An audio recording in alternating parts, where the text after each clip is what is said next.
Te lo advertí, con unas cuantas bofetadas vas a aprender a obedecer. Fueron sus palabras antes de que la puerta se cerrara con un golpe seco, dejando un silencio espeso que me arañó el alma. El sonido de sus pasos alejándose por el pasillo fue lo último que escuché antes de que mis piernas cedieran. Caí al suelo, con las mejillas ardiendo, la vista nublada y el corazón encogido. No lloré, ya no. Las lágrimas se me habían agotado hacía años, como las flores del jardín que él nunca regaba. Me quedé sentada en el suelo, viendo el reflejo de mi rostro en un charco de agua derramada. El moretón comenzaba a tomar forma, azul y violeta, una pintura cruel que el tiempo ya no me permitía esconder. Afuera, el viento movía las cortinas, y por un segundo me pareció escuchar la voz de mi difunto esposo. «Perdónala, Blanca, es tu hijo». Pero esa voz, que antes me consolaba, ahora solo me llenaba de rabia, porque no era la primera vez que Esteban levantaba la mano. Y algo dentro de mí, muy hondo, me dijo que sería la última. Pero antes de continuar, quiero hacerte una invitación muy especial. Suscríbete al canal y deja tu me gusta. Esto me ayuda a ver que me apoyas y disfrutas de mis historias. Y comenta aquí abajo desde qué ciudad nos estás viendo. Ahora, continuemos. Me levanté con dificultad. Cada movimiento me dolía, pero no era el cuerpo lo que más pesaba, era el alma. Fui hasta la cocina y recogí los pedazos de un plato que él había lanzado minutos antes. Cada fragmento parecía una parte de mi paciencia rota. Metí los trozos en una bolsa y la até con fuerza, como si quisiera encerrar dentro de ella todos los insultos que había soportado en silencio. El reloj marcaba las 6 de la tarde. La cena seguía servida, fría, intacta. El guiso que había preparado con tanto esmero ahora olía a abandono. Miré la mesa y pensé en cuántas veces había puesto su plato esperando una sonrisa que nunca llegaba, y en ese instante algo en mi interior se quebró, pero no era tristeza, era una calma nueva, peligrosa, como el silencio antes de una tormenta. Me fui al baño, me miré al espejo y apenas reconocí a la mujer frente a mí, el cabello gris recogido, las arrugas como mapas de una vida que ya no me pertenecía. Y sin embargo, en mis ojos había algo distinto, una chispa, una que hacía años no veía. La misma que tuve cuando era joven y todavía soñaba con escapar. «No me volverás a golpear, Esteban», susurré. «Te juro que no». Tomé una toalla, limpié mi rostro y ordené la casa como si nada hubiera pasado. Doblé la ropa, lavé los platos y mientras el agua corría, recordé la primera vez que me levantó la voz. Era apenas un adolescente, lleno de rencor, gritando que yo había arruinado su vida. Su padre acababa de morir, y yo lo abracé con el alma rota. No sabía entonces que ese abrazo sería el último gesto de ternura entre nosotros. Esa noche, el reloj marcó las 9. Encendí una vela en el altar donde guardaba la foto de mi esposo, Ernesto, y hablé con él como cada vez que me sentía sola. «¿Ves lo que hicimos?», dije con voz temblorosa. «Criamos un monstruo, Ernesto, uno igual a ti». La llama parpadeó, como si el viento también tuviera vergüenza. Recordé cómo Ernesto, en vida, me decía que la obediencia era amor, y cómo esa mentira había echado raíces en el corazón de nuestro hijo. Subí las escaleras, cada peldaño sonaba como un eco del pasado. En el pasillo, la puerta de la habitación de Esteban estaba entreabierta. Entré en silencio. Todo olía a tabaco, a cerveza, a ira. Sobre la mesa, un montón de recibos y cartas sin abrir, y en el suelo, una fotografía rota. Yo con él, cuando aún sonreía. Recogí los pedazos y los guardé en mi bolsillo. No sé por qué lo hice. Tal vez para recordar hasta dónde llega el amor antes de morir. Bajé nuevamente al comedor y me senté frente al plato vacío. Encendí la radio y una vieja canción comenzó a sonar. Era la misma que Ernesto y yo bailábamos cuando éramos jóvenes, y por primera vez en años sonreí. Una sonrisa leve, casi invisible, porque mientras la música llenaba el aire, entendí algo. Había estado viviendo como un fantasma, pero esa noche iba a empezar a vivir de nuevo. Me levanté y comencé a limpiar cada rincón de la casa con precisión casi ritual. Lavé las cortinas, lustré la vajilla, encendí incienso. Todo debía estar perfecto, no por él, sino por mí, porque cuando Esteban regresara al día siguiente, quería que la casa brillara, que todo oliera a paz, que nada delatara lo que estaba por suceder. Fui hasta el jardín, Corté unas flores secas y las arrojé al cubo de basura. Luego, saqué del armario un viejo vestido azul, el que usé el día del funeral de Ernesto. Lo planché con cuidado, como quien prepara una ceremonia, y mientras lo hacía, una idea, clara y serena, se fue formando en mi mente. No sería una venganza sangrienta.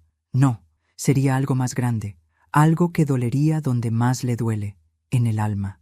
A medianoche, me acosté sin apagar la luz. Escuché los grillos, el viento, el tic-tac del reloj, y en medio de todo ese ruido, sentí una paz que no conocía desde hacía décadas. Al fin, me dormí con una sonrisa, porque por primera vez sabía exactamente qué iba a hacer. Dicen que el pasado se olvida con los años, pero es mentira. El pasado no se va. Se sienta a la mesa contigo, duerme a tu lado, te habla bajito mientras finges no escucharlo.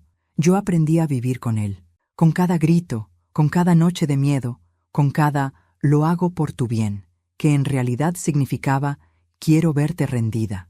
Cuando conocí a Ernesto, tenía 22 años. Trabajaba en una panadería del centro y soñaba con tener una casa llena de hijos y risas. Él entró una tarde, empapado por la lluvia, con el cabello desordenado y una sonrisa que parecía sincera.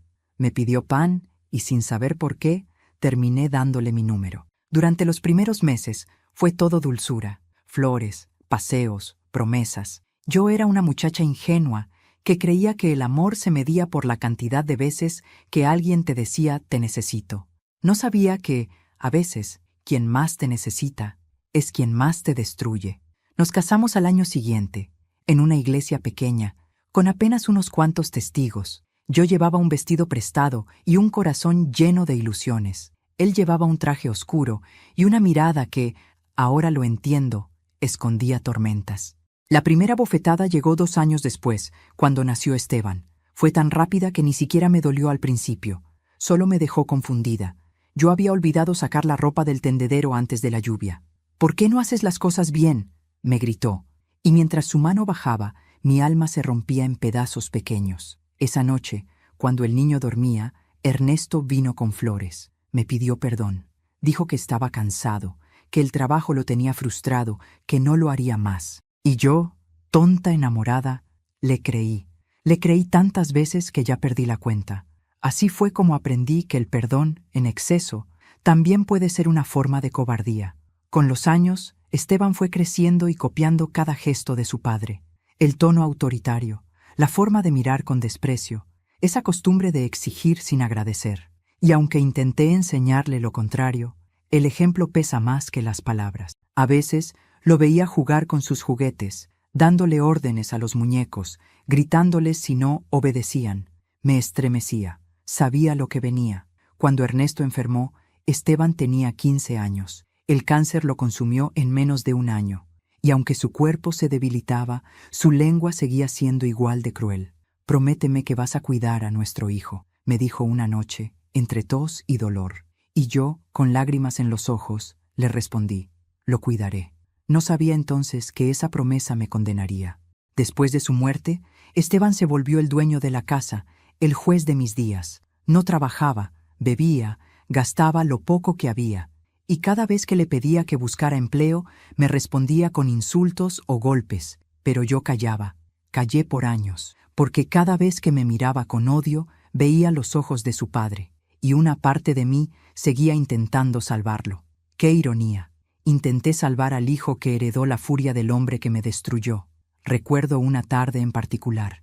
Yo estaba limpiando el patio, y Esteban, con apenas 20 años, discutía por dinero. Me arrebató de las manos la billetera y me empujó. Caí contra la pared, y por primera vez vi miedo en sus ojos. No porque temiera haberme lastimado, sino porque se dio cuenta de que me quedé en silencio. No lloré, no grité, y creo que desde ese día empezó a odiarme más. Los hombres como él no soportan el silencio de una mujer.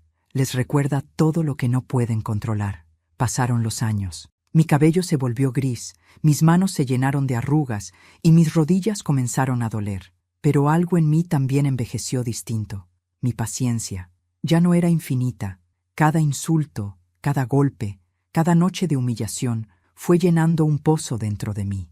Un pozo que crecía en silencio, hasta que, de pronto, dejó de ser miedo y se convirtió en otra cosa, en una calma peligrosa. Esa calma me acompañó incluso el día en que descubrí la caja metálica. Estaba guardada en el fondo del armario de Ernesto, dentro de una maleta vieja que yo nunca había abierto. Por curiosidad, levanté la tapa. Dentro había papeles amarillentos, un sobre cerrado con mi nombre y una llave. El sobre decía: abrir solo si algún día decides vivir. Al leer eso, sentí que Ernesto me hablaba desde el más allá. Guardé la carta sin abrirla y la llave dentro de un frasco de vidrio escondido en la despensa. No estaba lista.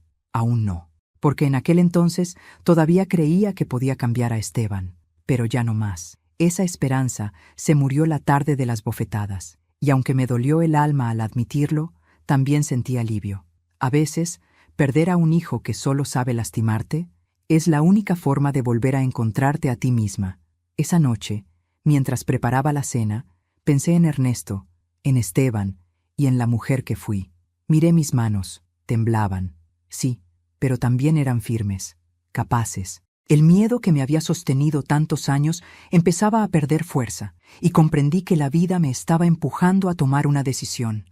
No una venganza impulsiva, sino una justicia lenta, de esas que duelen más que un golpe. Fui hasta la ventana. Afuera, el viento movía las cortinas igual que la noche anterior, pero esta vez no sentí frío, solo determinación.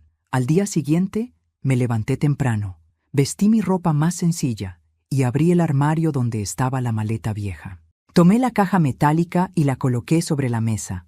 Respiré hondo y por primera vez en muchos años me sentí viva.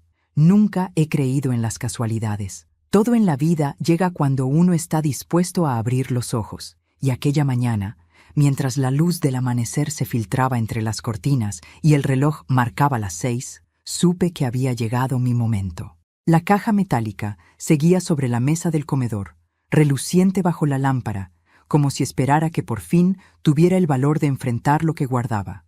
La observé largo rato, temiendo que su contenido pudiera cambiarlo todo. Y lo cambió.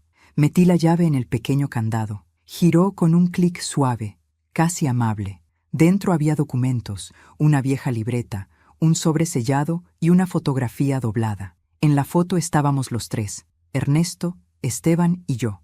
Yo sonreía, ellos no. Y al reverso, con la letra de mi esposo, había una sola frase: Blanca, si alguna vez te fallé, aquí está lo que te debo. Con manos temblorosas, abrí el sobre. Dentro había varios cheques de un banco que ya ni recordaba, y una escritura firmada a mi nombre. Era una propiedad, una casa en el campo que nunca supe que existía. También había una carta escrita con tinta corrida. Sé que no fui el hombre que merecías. Le enseñé a nuestro hijo la fuerza en lugar del amor, y ese será mi castigo eterno. Esta casa y el dinero son tuyos. Prométeme que si Esteban alguna vez te levanta la mano, no le devuelvas el golpe. Usa esta herencia para salvarte, no para castigarlo. Cerré los ojos. El papel olía a humedad, a remordimiento, a despedida. Y mientras leía, entendí la ironía cruel de sus palabras. Me pedía perdón por haber sembrado violencia, y a la vez me pedía que la perdonara quedándome en silencio. No, esa promesa no iba a cumplirla. Durante años había obedecido por amor, por miedo, por costumbre, pero esa mañana, con esa carta en mis manos, comprendí que mi deber no era seguir soportando, era cerrar el ciclo. Y para cerrar un ciclo, a veces hay que hacerlo con fuego. Guardé los documentos en el mismo sobre, pero me quedé con la carta. La doblé cuidadosamente y la metí en el bolsillo del delantal, como si llevara conmigo una confesión que pesaba más que el aire. Afuera, el sonido de los autos y los pájaros me pareció más nítido que nunca. Era como si el mundo también hubiera despertado conmigo. Fui hasta la ventana y vi pasar a una vecina con su nieta. La niña le tomaba de la mano y reía con esa inocencia que alguna vez también tuvo mi hijo. Me pregunté en qué momento se rompió todo, cuándo pasamos de ser una familia a ser dos enemigos viviendo bajo el mismo techo. Recordé a Esteban de niño, su risa fácil, la forma en que me pedía que le cantara antes de dormir.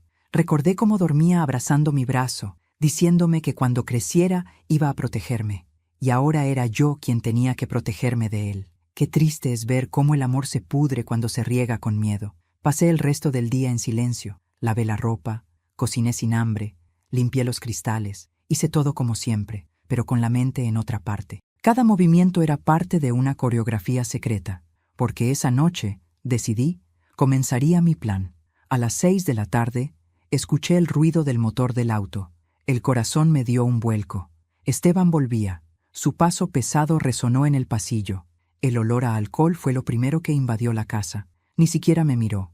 Arrojó las llaves sobre la mesa y me gritó desde el comedor: «¿Dónde está el dinero que me prometiste?» «No te prometí nada, hijo». «Mentira. Dijiste que me ibas a ayudar». Su voz era un látigo. Yo seguí picando cebolla, despacio, sin levantar la mirada. Eso lo enfureció más. «Contéstame», gritó golpeando la mesa. «Estoy harto de que me ignores». Me giré despacio, lo miré a los ojos y le dije: «No te ignoro, Esteban. Solo aprendí a no tenerle miedo a lo que ya no me importa». Esa frase lo descolocó. No supo qué decir. Tomó una botella, bebió directamente del pico y se fue a su cuarto dando un portazo. Yo me quedé ahí, escuchando cómo su rabia se apagaba detrás de la puerta. Cuando el silencio volvió a ocupar la casa, saqué la carta de Ernesto y la puse sobre la mesa. Le hablé a su fotografía, como hacía siempre. «¿Ves, Ernesto? No cumplí tu promesa, y esta vez no me siento culpable, porque el perdón no se hereda, y el miedo tampoco». Fui hasta el armario y saqué el vestido azul que había usado el día anterior. Lo colgué frente al espejo y lo observé. Era sencillo, antiguo, pero todavía me quedaba bien. Lo usaría una vez más, en una ocasión especial, no para ir a un funeral, sino para cerrar una vida que ya no me pertenecía. Esa noche, antes de dormir, escribí una nota en mi libreta. La obediencia me quitó la voz, ahora el silencio será mi venganza. Apagué la luz y me quedé escuchando los pasos de Esteban en el piso de arriba. Cada ruido me recordaba una herida, pero también una oportunidad. Ya no era una mujer temerosa. Era una madre que había decidido que el amor no siempre significa perdonar. Cuando el reloj marcó medianoche, abrí los ojos y supe que el tiempo del miedo se había terminado. El día siguiente sería el principio del fin, y en mi pecho, por primera vez en mucho tiempo, sentí algo parecido a paz. Dicen que cuando una mujer calla, no siempre es por miedo. A veces calla porque está pensando, planeando, esperando el momento justo para mover una sola pieza y cambiar todo el tablero. Yo llevaba años callando, y esa mañana supe que había llegado la hora de hablar, aunque fuera en silencio. Me levanté temprano, preparé café y abrí todas las ventanas de la casa. El aire de la mañana olía distinto, como si el viento también quisiera limpiar los pecados de esas paredes. El suelo relucía. Las cortinas nuevas colgaban limpias y suaves. La mesa del comedor brillaba bajo la luz del sol. Era la primera vez, en muchos años, que la casa parecía viva. Pasé la mañana cocinando. Corté verduras, amasé pan, preparé el estofado favorito de Esteban, ese que tanto pedía de niño y que, con los años, dejó de agradecer. Puse música suave en la radio, una melodía de esas antiguas que hacían compañía sin estorbar. Mientras revolvía la olla, pensaba en la carta de Ernesto y en las bofetadas de Esteban. 2 generaciones distintas, el mismo puño, y yo, entre ambos, como una sombra que había aprendido a sobrevivir. Al mediodía recibí una llamada. Era Esteban. Su voz sonaba extrañamente amable. «Mamá, ¿qué haces hoy?» «Cocinando», respondí. «Lucía y yo pasaremos por la tarde. Quiero que cenemos juntos». «¿Cenar los 3?» pregunté sorprendida. «Sí, mamá. Quiero hablar contigo. Quiero arreglar las cosas». Colgué sin saber qué sentir. ¿Era una trampa? ¿Un intento de disculpa? No lo sabía, pero sí sabía que no podía negarme. Ese encuentro era parte del destino, o del final que yo misma había decidido escribir. Pasé las siguientes horas preparando la mesa con cuidado casi ritual. Coloqué un mantel blanco, servilletas bordadas, las copas que hacía años no usábamos. Encendí velas, abrí una botella de vino y, en el centro de la mesa, puse un pequeño florero con claveles rojos, los favoritos de Ernesto. No por nostalgia, sino como testigo, porque si algo iba a suceder esa noche, él debía estar presente. A las 7 en punto, escuché el motor del auto. Mi corazón se aceleró. Tomé aire y me forcé a sonreír. La puerta se abrió. Primero entró Lucía, una mujer joven, de rostro bonito pero mirada altiva. Detrás de ella, Esteban. Tenía la barba descuidada, ojeras profundas, y ese aire de superioridad que tanto detestaba. «¿Qué casa más limpia, mamá?», dijo con tono irónico. «Sí, necesitaba un poco de orden», respondí sin alterarme. Lucía observó todo con aire de desdén. «Huele bien», comentó, aunque su voz sonó más a juicio que a cumplido. «Gracias, querida». Lo hice con mis propias manos. Nos sentamos a la mesa. La tensión se podía cortar con un cuchillo. Intenté mantener la conversación en un tono amable. Pregunté por el trabajo de Esteban, por sus proyectos. Él respondía con frases cortas, evitando mi mirada. Lucía intervenía de vez en cuando, con comentarios tan vacíos como su sonrisa. Durante la cena, los miraba y pensaba en los ciegos que se volvían los que creían tener poder. Esteban no notó el detalle, mi serenidad, ni el modo en que lo observaba, no con miedo, sino con compasión. Esa era mi ventaja. Él seguía creyendo que yo seguía siendo débil. Le serví vino a ambos. Lucía bebió con prisa. Esteban, con desconfianza. «¿Qué celebramos?», preguntó él, levantando la copa. «La familia», respondí con una sonrisa suave. «Y los nuevos comienzos». Durante unos segundos, la atmósfera se relajó. Parecíamos una familia normal, 3 personas compartiendo un momento de paz. Pero en el fondo, cada palabra tenía filo, cada mirada era un arma. Lucía fue la primera en romper el equilibrio. «¿Sabe, señora Blanca?», dijo de pronto. «Esteban dice que usted es muy controladora». Levanté la vista. «¿De verdad dice eso?», pregunté con calma. «Sí, que lo trató como un niño toda la vida, que por eso él tiene ese carácter». Sonreí, sin mostrar los dientes. «Qué interesante», dije lentamente. Siempre pensé que el carácter se heredaba. El silencio cayó como una losa. Lucía bajó la mirada, incómoda. Esteban me observó con furia contenida. Sabía exactamente lo que quería decir. Continuamos comiendo. Los segundos se hicieron largos. Lucía comenzó a palidecer. No estaba mal, pero se notaba mareada. Yo la miré con serenidad. «¿Te sientes bien, querida?». «Sí, solo un poco mareada». «Debe ser el vino», dije. «No estás acostumbrada». Esteban dejó los cubiertos. «¿Qué le diste?». «Comida, hijo, de esa que nunca valoras». Él se levantó de golpe. La silla cayó al suelo. Lucía se llevó la mano al pecho. Yo no me moví. Solo lo miré con calma. «Siéntate», le dije con tono firme. Y lo sorprendente fue que lo hizo. Por primera vez en años, obedeció. Lucía comenzó a recuperar el color. No había veneno. Solo unas gotas de somnífero leve en el vino, lo suficiente para mantenerla tranquila. Todo estaba bajo control. Cuando la tensión bajó, me levanté de la mesa y apagué una de las velas. El humo ascendió como un suspiro, y en ese instante supe que el tablero estaba dispuesto. La cena de la calma había cumplido su propósito: mirar a mi hijo a los ojos y hacerle entender que algo en mí había cambiado para siempre. Él intentó romper el silencio. «¿Qué estás planeando, mamá?», le sonreí despacio. «Solo que esta casa vuelva a ser un hogar, Esteban, aunque tengas que aprenderlo a mi manera». Cuando cerré la puerta aquella noche, supe que algo en mí había despertado para no volver a dormir jamás. La calma era mi aliada, y el silencio, mi nueva voz. La cena había terminado en un ambiente espeso, como si el aire mismo cargara secretos. Lucía dormía en el sofá, rendida por el somnífero, mientras Esteban me miraba con los ojos llenos de sospecha. «¿Qué le diste, mamá?», repitió. «Descanso», respondí. «Algo que tú nunca me diste». No supo qué contestar. Yo me senté frente a él, serví otra copa de vino y le pedí que se sentara también. «Vamos a hablar, Esteban». «¿Hablar? ¿De qué?».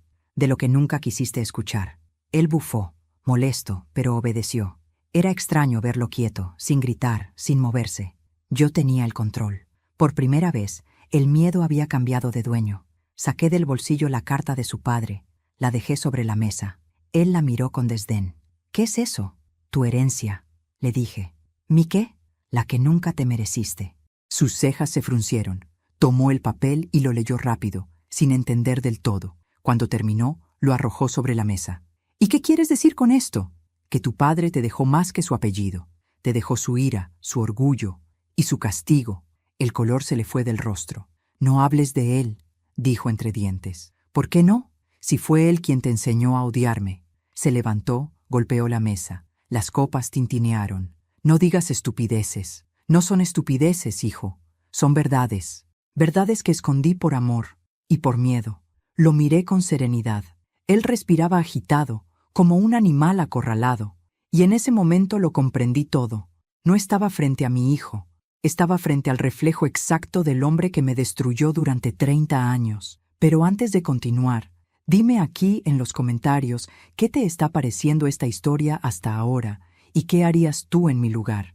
No te vayas del video, porque lo que viene a continuación te pondrá la piel de gallina. Ahora continuemos. Se dejó caer en la silla. El vino en su copa se movía como sangre viva.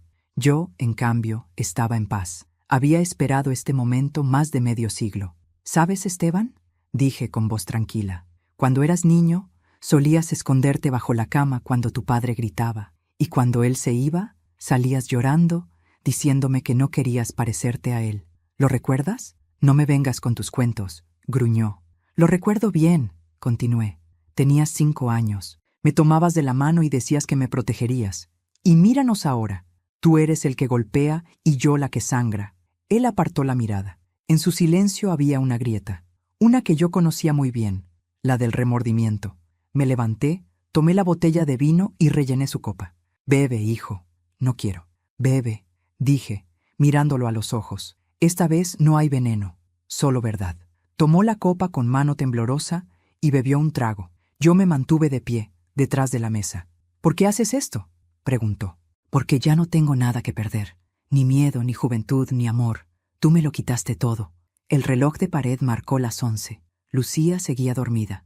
La casa entera parecía contener la respiración. ¿Y qué piensas hacer, mamá? ¿Matarme?, se burló. Sonreí. No, eso sería fácil. Quiero que vivas. Quiero que sientas lo que yo sentí cada vez que escuché tus pasos, acercándose, sabiendo que venías a herirme. Sus labios se apretaron. Se llevó la mano al rostro, nervioso. ¿Estás loca? No, hijo. Estoy despierta. Saqué del cajón la vieja libreta donde había anotado cada golpe, cada insulto, cada deuda que tuve que pagar para mantenerte. La arrojé frente a él. Ahí está toda tu historia. Y ahora dime, Esteban, ¿quién educó a quién? La abrió, la hojeó. Las páginas estaban llenas de fechas, de palabras que dolían. Por primera vez lo vi sin máscara. Era solo un niño grande, perdido, atrapado en su propia violencia. No quiero leer esto, dijo, empujando la libreta. Claro que no. La verdad siempre quema, pero esta noche la vas a mirar a los ojos, porque yo ya lo hice. Me acerqué despacio, puse mi mano sobre su hombro. Él no se apartó. Su cuerpo temblaba, quizás de culpa, quizás de miedo. No te odio, Esteban, susurré.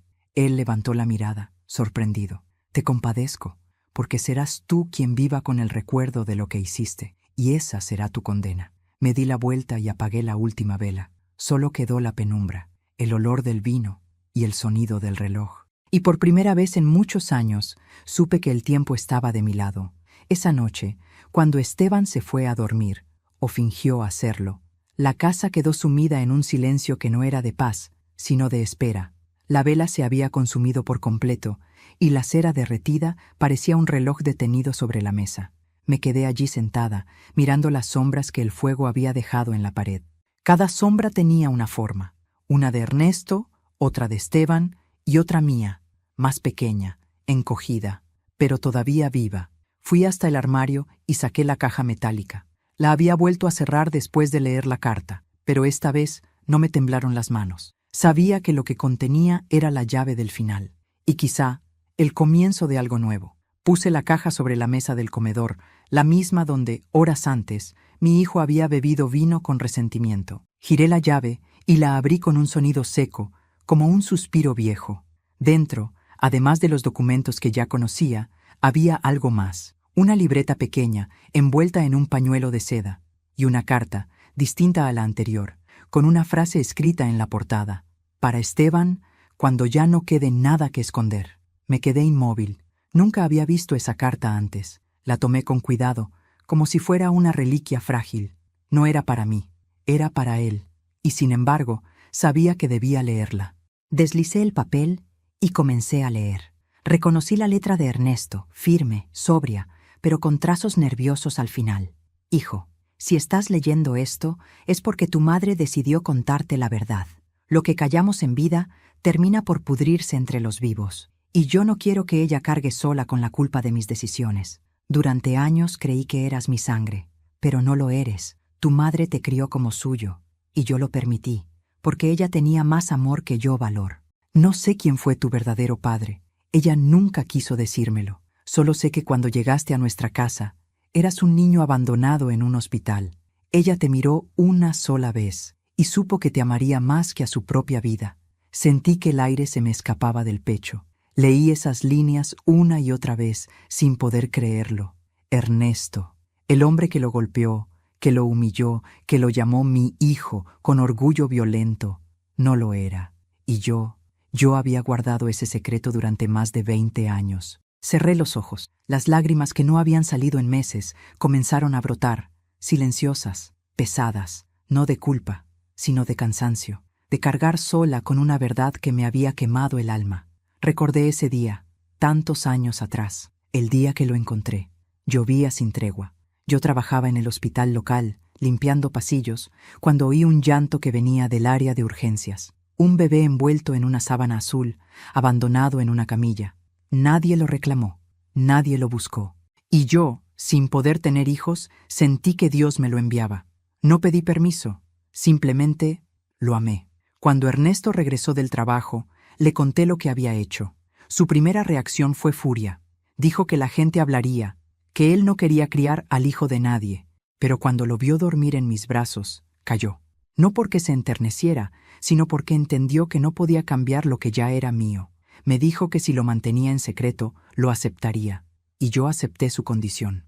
Creí que el amor podía cubrir cualquier mentira. Me equivoqué. Esa mentira se volvió semilla de todo lo que vino después. Ernesto lo trató siempre como si tuviera que demostrarle algo. Y Esteban creció buscando un amor que nunca encontró. Su rabia, su necesidad de control, su violencia, eran el eco de un vacío que yo ayudé a crear. Tomé la carta con ambas manos y la apreté contra mi pecho. No sabía si mostrarla o esconderla otra vez, pero ya no podía seguir ocultando nada. Él debía saberlo. No por castigo, sino por justicia. Subí las escaleras. La puerta de su habitación estaba entreabierta. Lo encontré sentado al borde de la cama, fumando, con la mirada perdida. «No puedes dormir», le dije. «Tú tampoco, por lo que veo». Entré sin pedir permiso. Llevaba la carta en la mano. «Esto es para ti».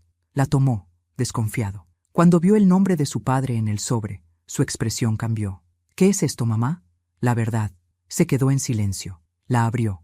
Comenzó a leer. Su respiración cambió. Su rostro se transformó. Primero incredulidad, luego furia, y al final una tristeza que no había visto jamás. «¿Esto es cierto?», preguntó con voz quebrada. Asentí. «¿Y tú lo sabías? Desde el principio. ¿Por qué no me lo dijiste?» «Porque te amaba, y tenía miedo de perderte». Se levantó de golpe, tambaleándose. «No soy tu hijo. Eres mi hijo», respondí con firmeza. «Aunque no lleves mi sangre». Él negó con la cabeza, desesperado. «Todo fue una mentira». «No, la mentira fue la tuya, Esteban. La de creer que el amor se mide a golpes». Me miró con los ojos llenos de lágrimas que no se animaba a soltar. Su voz se volvió apenas un susurro. «Entonces, ¿quién soy?» «Eres lo que elijas ser», dije, acercándome. «Pero si sigues siendo el hombre que aprendiste a imitar, morirás vacío». Por un instante vi al niño que había sido, aquel que se escondía bajo la cama, aquel que temblaba cuando su padre gritaba, aquel que alguna vez me abrazó y me dijo «Mamá». Extendí la mano y acaricié su mejilla. Él no se apartó. Por primera vez, no había odio en su mirada, solo confusión, solo dolor. «No te traje al mundo», susurré, «pero te salvé de él, y aunque me hayas herido 1000 veces, siempre serás el niño que recogí del frío». Se llevó las manos al rostro y lloró. Lloró como no lo había hecho nunca. Y yo, en silencio, lo dejé llorar, porque a veces el llanto es la única forma de limpiar una vida entera. El amanecer llegó gris, como si el cielo aún dudara si debía iluminar una casa donde el amor había muerto tantas veces. No dormí. El silencio pesaba tanto que podía escucharse. Cada rincón parecía contener el eco de lo ocurrido la noche anterior. La carta, la verdad, las lágrimas de Esteban, El aire olía a humedad y ceniza, como si la casa hubiera envejecido conmigo. Pero por primera vez, ese silencio no me asustó. Era un silencio distinto, uno que anunciaba algo, un cierre. Esteban no bajó de su cuarto en toda la mañana.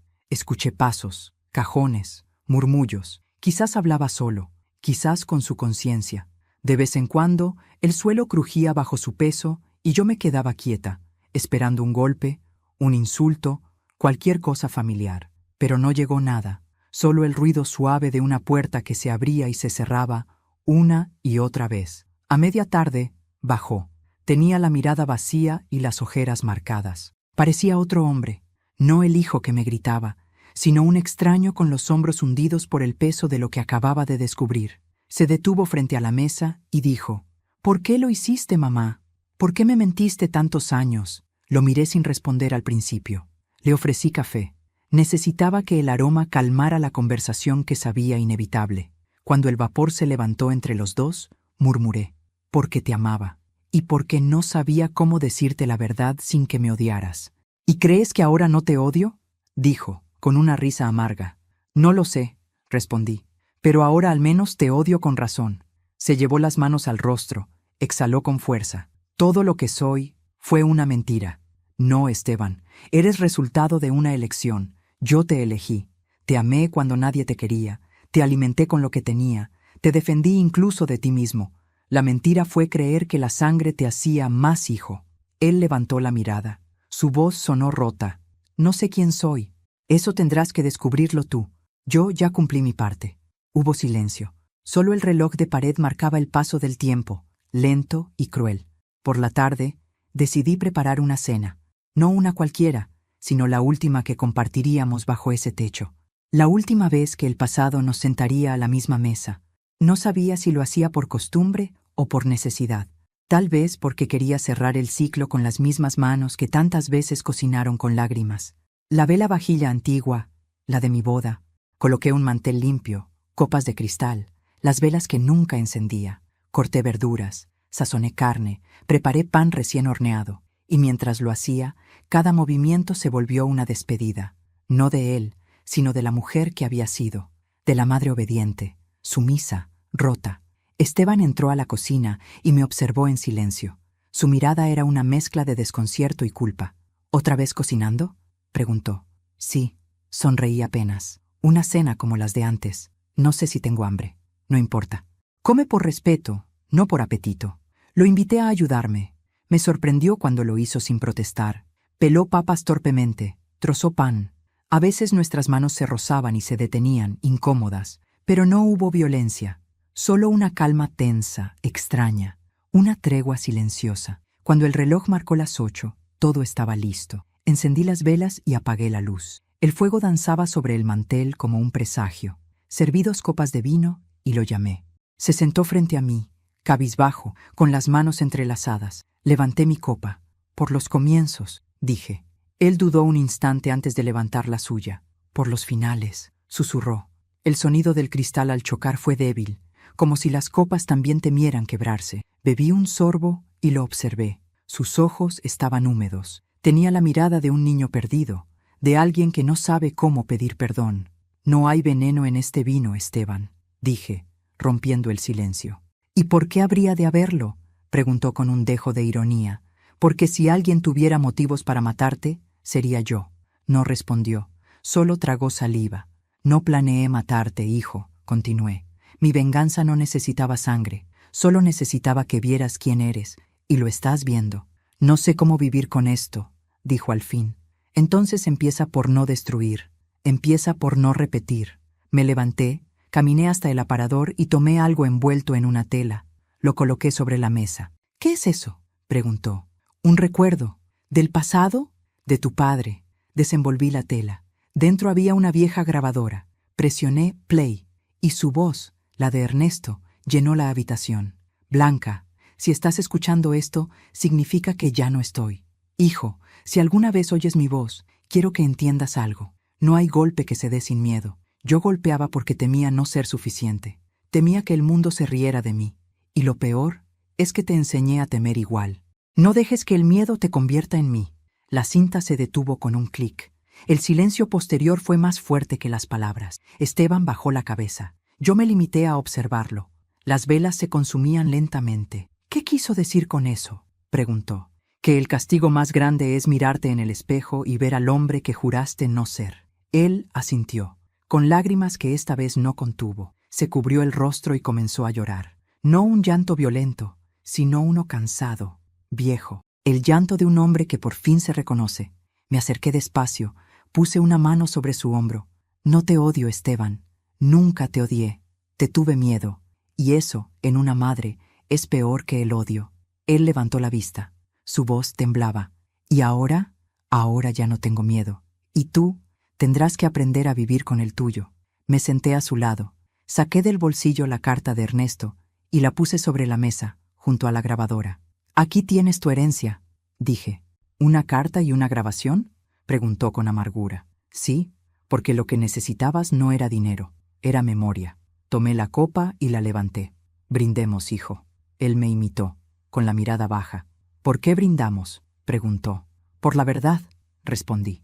Porque aunque llega tarde, siempre llega. Bebimos. El vino tenía un sabor extraño, dulce y amargo a la vez, como la vida misma.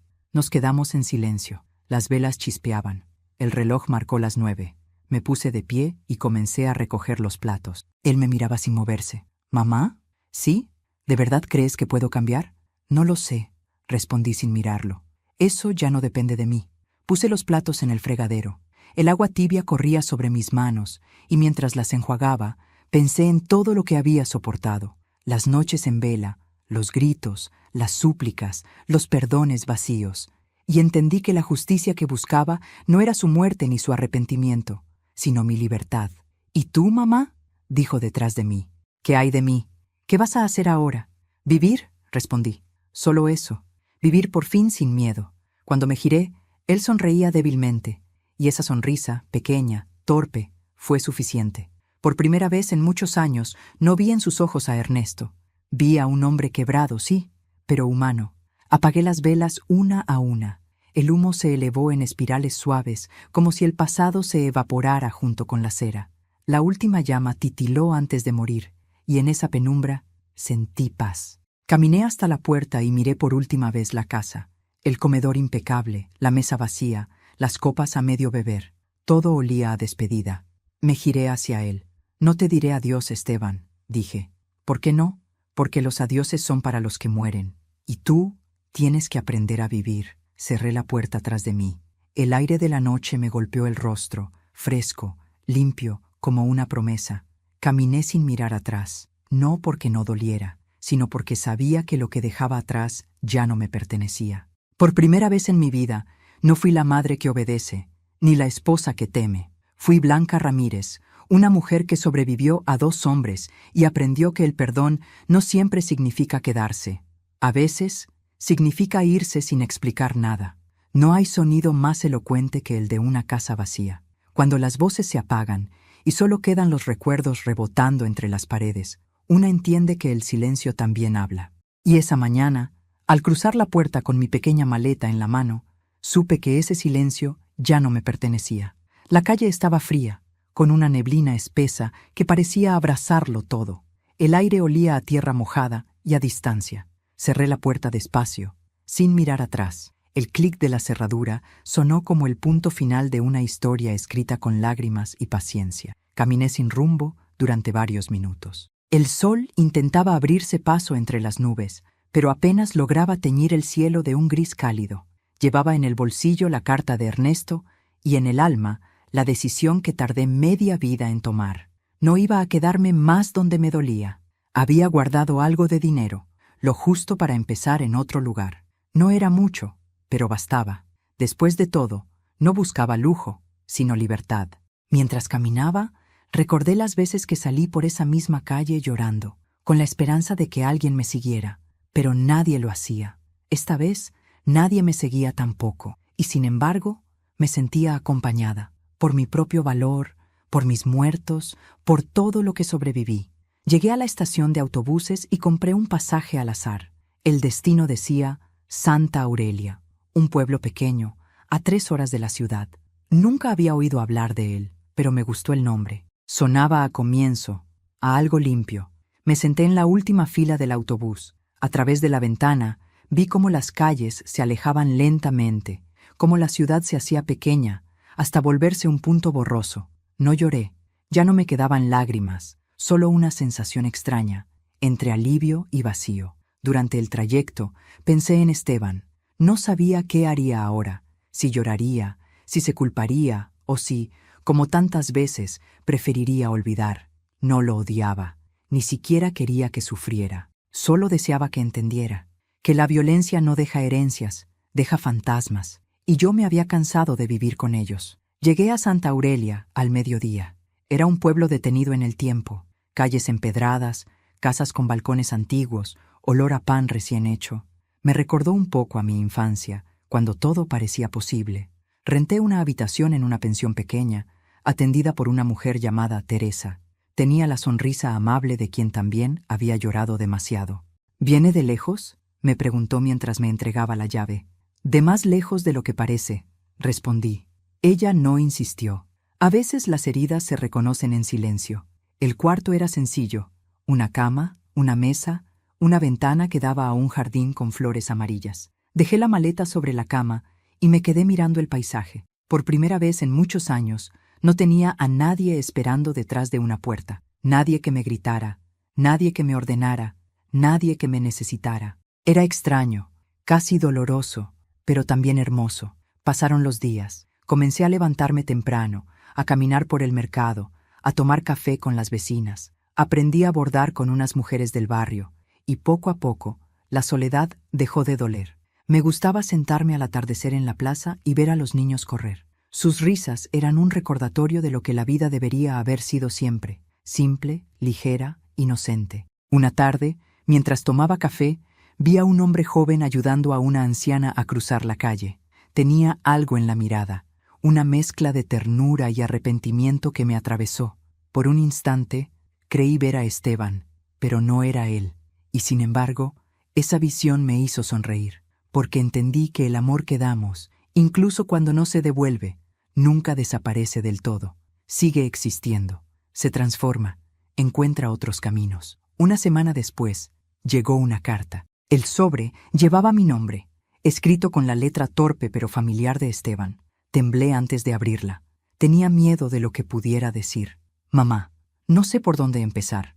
La casa está vacía sin ti. Las paredes parecen hablar y todo me recuerda a las veces que no te escuché. Encontré tus cosas, tus notas, tus libretas. Leí cada palabra. Me dolió ver en papel lo que te hice. Ahora entiendo por qué callabas tanto. No sé si merezco tu perdón, pero quiero intentar cambiar. A veces escucho la voz de papá en mi cabeza, y por primera vez no me da miedo, me da vergüenza. Me miro al espejo y ya no me reconozco. Tal vez eso sea el comienzo. Si algún día puedes, regresa. No para cuidarme, solo para dejarme darte las gracias. Leí la carta 3 veces. No lloré, pero sentí algo tibio recorrerme el pecho, una especie de alivio mezclado con tristeza, porque tal vez, por fin, él había entendido, y esa era la única victoria que yo necesitaba. Guardé la carta dentro de mi Biblia, justo donde alguna vez había guardado mis rezos por él. Esa noche dormí con el corazón tranquilo. Por primera vez, no soñé con gritos ni con puertas cerradas. Soñé con un campo abierto, con flores, con un niño que corría descalzo y reía. Los días se volvieron semanas. Aprendí a vivir despacio, sin prisa, sin miedo. Empecé a escribir en un cuaderno nuevo, no sobre dolor, sino sobre cosas simples: el olor del pan, el canto de los pájaros, las conversaciones en la plaza. Escribir se volvió mi forma de sanar. A veces, las mujeres del pueblo me pedían consejo. Me contaban sus penas, sus hijos rebeldes, sus maridos crueles. Yo las escuchaba, y cuando terminaban, solo decía: no esperen que cambien, cambien ustedes. No esperen que pidan perdón. Perdónense ustedes. Y sobre todo, no se queden donde las tratan como si fueran invisibles. Con el tiempo, todos comenzaron a llamarme Doña Blanca. No sabían nada de mi pasado, y eso me gustaba. Aquí, nadie me veía como la madre que fue golpeada, ni la esposa humillada. Solo me veían como una mujer que había aprendido a vivir en paz. Un año después, una mañana de enero, regresé a la ciudad. No para quedarme, sino para cerrar un capítulo que aún estaba abierto. Llevaba flores en las manos. Fui al cementerio. Busqué la tumba de Ernesto. Estaba cubierta de maleza. Me arrodillé, limpié la lápida con las manos y dejé las flores. No te guardo rencor, le dije en voz baja. Gracias por dejarme la fuerza para sobrevivirte. Tu herencia fue el miedo, pero aprendí a convertirlo en valor. Luego caminé hacia la vieja casa. La puerta estaba entreabierta. Entré despacio. Todo estaba en silencio. El polvo cubría los muebles y las cortinas colgaban como sombras. El aire olía a abandono, a final. En el comedor, sobre la mesa, había un sobre. Reconocí la letra de Esteban. Vendí la casa. Me fui lejos, mamá. No sé a dónde, pero necesito empezar de nuevo. Gracias por no rendirte conmigo, aunque no lo merecía. Si algún día paso por Santa Aurelia, te buscaré. No para que me abraces, sino para verte sonreír. Doblé la carta y la guardé junto a la anterior. Salí de la casa y cerré la puerta. Esta vez no sentí tristeza, solo paz. La verdadera venganza había sido esa, dejar de necesitar justicia. Regresé a Santa Aurelia esa misma tarde. El autobús avanzaba lento, y por la ventana vi cómo el sol caía detrás de las montañas. El cielo se tiñó de naranja, y por primera vez en mucho tiempo sonreí sin esfuerzo. Cuando llegué al pueblo, Teresa me esperaba en la puerta con una sonrisa. ¿Todo bien, doña Blanca? Sí, hija, todo en su lugar. Esa noche, antes de dormir, me miré al espejo. Había canas nuevas, arrugas más profundas, pero mis ojos tenían brillo. El brillo de quien sobrevivió al infierno y decidió quedarse en la vida. Apagué la luz y me recosté. El viento movía las cortinas y el sonido del jardín entraba por la ventana. Cerré los ojos y pensé. Al final, la casa vacía no era la de ladrillos, era la que llevaba dentro, y hoy, por fin, la he llenado de paz. Hoy, cuando miro hacia atrás, no me reconozco en aquella mujer que temblaba al oír una puerta cerrarse, la que confundía el miedo con amor, la obediencia con respeto. Esa mujer murió el día que decidió caminar sin mirar atrás, y en su lugar nació otra, una que aprendió que la dignidad no se mendiga, se recupera. Durante años me pregunté por qué la vida me había dado tanto dolor. Hoy lo entiendo, porque el dolor, cuando se enfrenta con valentía, se convierte en sabiduría, porque solo quien ha tocado el fondo del silencio puede apreciar el valor de una palabra dicha con calma. A veces la gente me pregunta si perdoné a mi hijo, y siempre respondo lo mismo: no lo perdoné, lo comprendí. El perdón no siempre significa volver. A veces perdonar es soltar sin odio y seguir viviendo sin miedo. Si tú, que estás escuchando mi historia, has sentido que tu voz no vale, que tus lágrimas no importan, o que te acostumbraste a ser invisible, quiero que recuerdes algo. Nadie puede quitarte la fuerza que nace de decir basta. El silencio que usaron para humillarte puede ser el mismo que uses para reconstruirte. Y antes de irme, quiero invitarte a algo. Si esta historia te tocó el corazón, suscríbete al canal, deja tu me gusta y cuéntame en los comentarios desde qué ciudad nos estás viendo. Tu historia también importa, y quizás alguien, en algún lugar, necesita escucharla.